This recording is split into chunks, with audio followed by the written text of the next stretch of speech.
I want to go to this stuff about the strange attractor at the end of history. Right. I never ever, considered that notion that we are being pulled as opposed to simply just going on forever and ever. And that's for sure something that people are going to go, huh?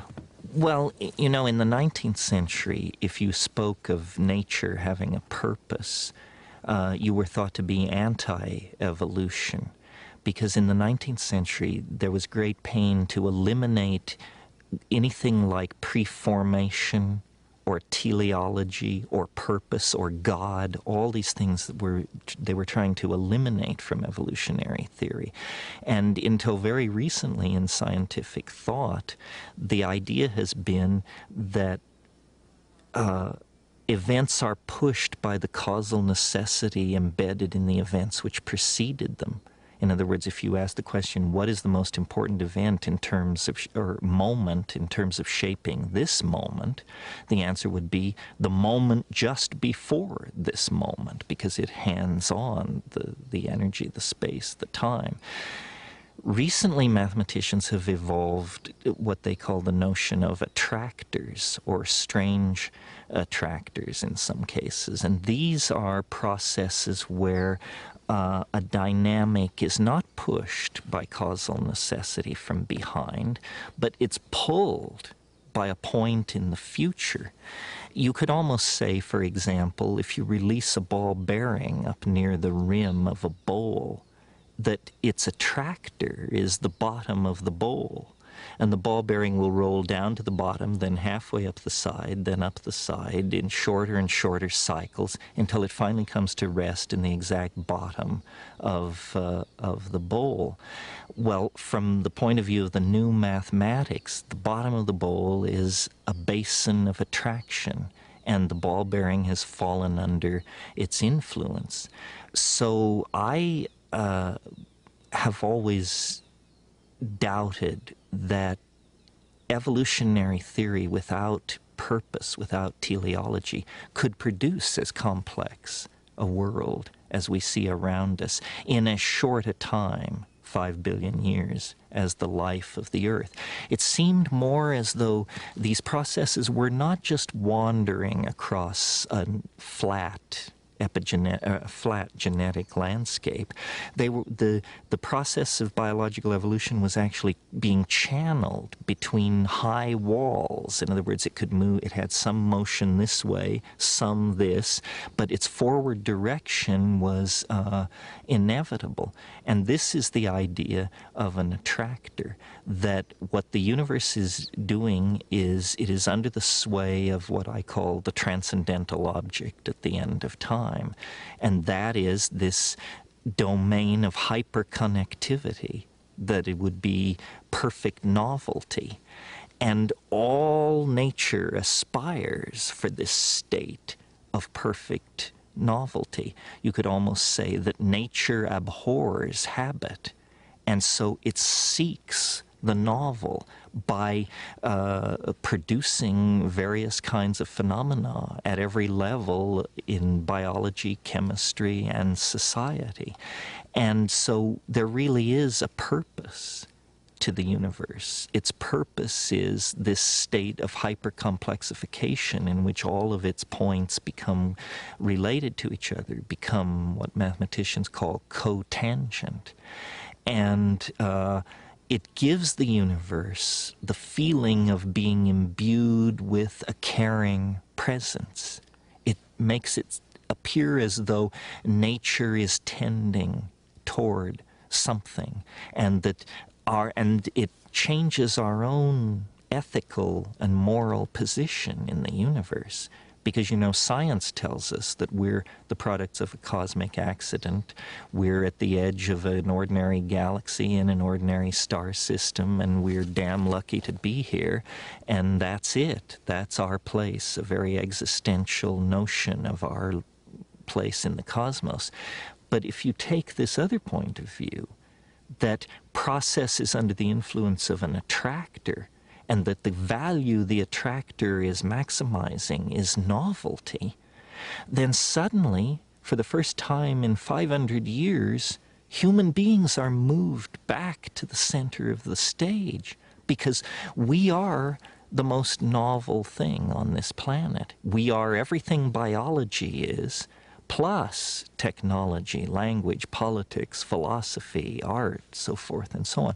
So suddenly human beings become important, not mere cosmic witnesses to a meaningless cosmos, but the cutting edge of a cosmos that glories in order and is moving toward higher states of order. And at the present moment, we are the carriers. Once it was the volcanic processes that shaped this planet. Once it was the life of the early oceans. Once it was the great dinosaurs. But today, humanity represents the cutting edge of complexity and this process of moving toward complexification. So it, without invoking God or any sort of myth, you give meaning to human life. What is man's purpose? To advance and preserve novelty. You know, this is an ethical position. It means you don't replace rainforests with pastures. You don't censor books. You don't lean on people who make gender choices different from yours. No, the purpose of being a human is to complexify reality even more, to hand on a more diverse, more complicated, more multifaceted universe to our children. And when this process of complexification reaches the omega point, it will fulfill, I believe, the expectations of all of these religions, but it will fulfill it in a mature, scientific, and universal way that these religions all lack, because they all reflect their parochial origins. It's certainly true. It's certainly true that we see a limited slice of reality. And your example from Flatland, yes, anything which moves as a gradient through time, we will not discern very carefully. I mean, for instance, this is why we have the science of economics, because it keeps track of the behavior of markets, which is something you can't see or feel, but which has become very important to human institutions. It's a fourth-dimensional factor that we need to coordinate into our planning. So we've created an entire science to study the movement and behavior of markets. One of the things, I'm always trying to visualize what the concrescence would be like, even though I know that in principle it's probably not possible to imagine it. But several factors are on the horizon which I think can be brought together to sort of get a picture of what we're headed toward. One is, for some time now, we've been involved in building complex prostheses, which we call machines and computers.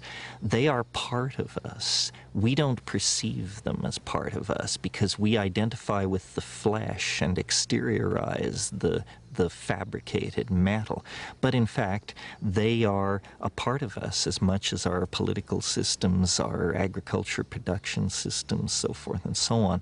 So the animal body has reached the limits of its evolutionary abilities. A cheetah can run 75 miles an hour, an elephant can lift 3 tons, and so forth and so on. To go beyond those capacities of the animal body, you have to make a marriage with mechanical things. So we are extending ourselves through the machines. Well, one of the things that these machines do is they're time compressors. You know, you and I sitting here talking are operating at about 100 hertz.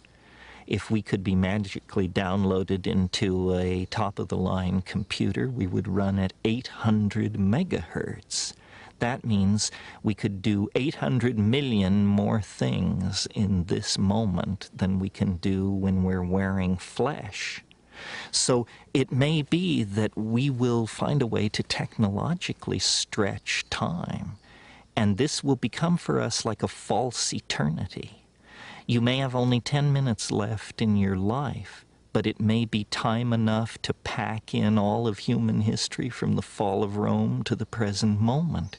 So we are finding ways out of the three-dimensional Newtonian prison, which says, you know, life is narrow and confined and ends at the grave.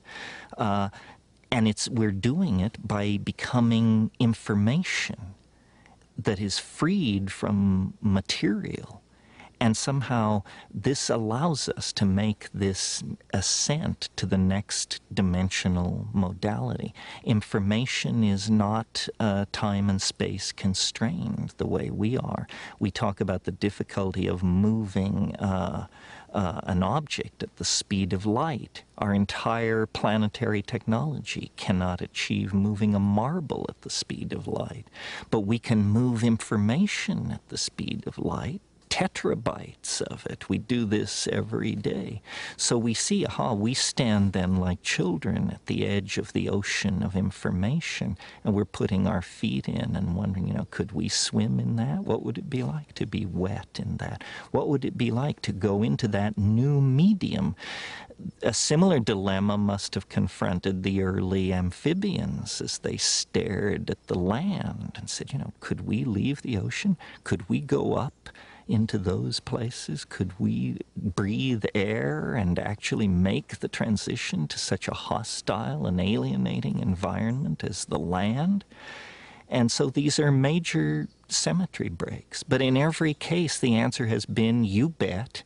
And sooner or later, somebody did it, and then all succeeding generations have followed suit. What is fascinating about this particular transition is that we are conscious of the implications. We who will make the transition will, in some sense, some limited sense, understand its implications, where I don't think that was true for the animals that left the primordial ocean. They simply were behaving blind instinct and evolutionarily dictated behaviors. But the degrees of freedom accessible to us are so multifarious that we can actually appreciate for the first time our circumstance. And our circumstance is awe-inspiring. I mean, we are about to take the step out of matter. The planet is on a collision course with the most profound event it's possible to imagine, the freeing of organic life from the chrysalis of matter. For 1 billion years there's been life on this planet, but never life that could step outside of matter. But this is obviously what's in the cards, and we are privileged to be central to that event.